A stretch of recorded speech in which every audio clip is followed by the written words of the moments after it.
Welcome to day 6 of the 30-day shred. I'm reading the entire Bible in 30 days, and I'm posting a video every day so that you can follow along. Stick around to hear my thoughts from today.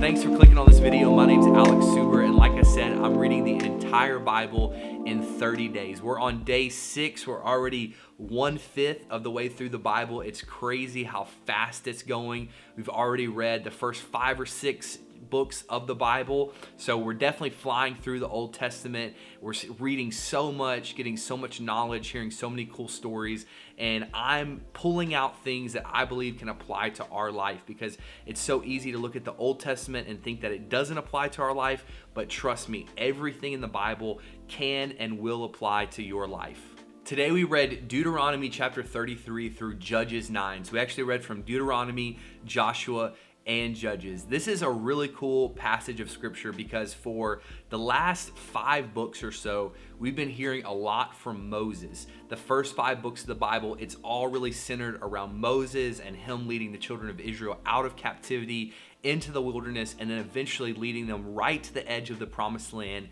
And then Moses, right before he passes away, transitions the leadership to Joshua, and Joshua leads the people of God into the promised land. So there's this really cool transition that happens from Moses to Joshua, and then this big moment where the promised land that we've been hearing about so much, we're finally going into the promised land.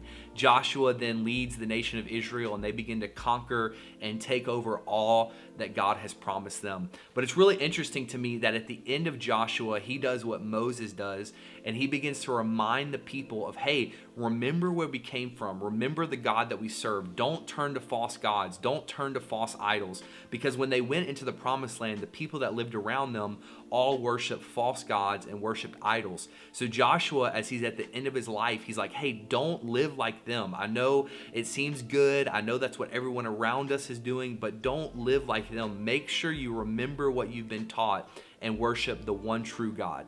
But what happens is they end up turning away from the one true God and begin to worship false idols and begin to worship false gods. So then we go into the book of Judges, and there's a lot in the book of Judges about how Israel, they mess up, and then God raises up a person to kind of lead them and take care of them. That's why it's called the Judges, because there are all these judges.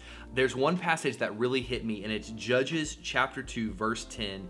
In the NIV, it says, after that whole generation had been gathered to their ancestors, which is basically a way of saying after the generation that was a part of Joshua's kind of lifetime and tribe, after they had passed away, another generation grew up who knew neither the Lord nor what he had done for Israel.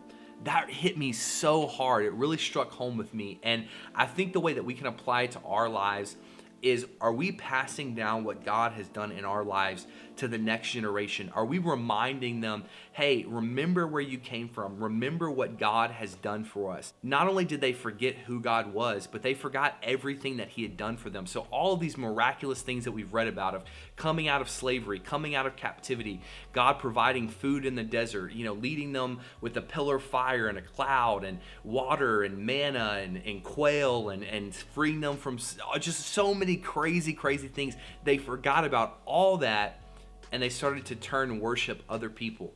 So not only are we passing it down to future generations, but are we remembering all that God has done in our life? It's so easy for us to just always look at the next thing, what's bigger, what's better, but sometimes we have to stop and remind ourselves of what God has already done. So I would encourage you, make sure that you don't worship false idols. Make sure that you don't turn to other things to fulfill your needs and to make you happy. Make sure that you continue to worship God, but also make sure you remember what he's already done in your life and be thankful that he's gotten you this far.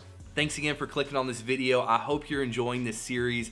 If you wouldn't mind liking this video, subscribing to the channel, and hitting the bell notification, it would really encourage me as I make a video every day reading through the entire Bible. I'll see you tomorrow.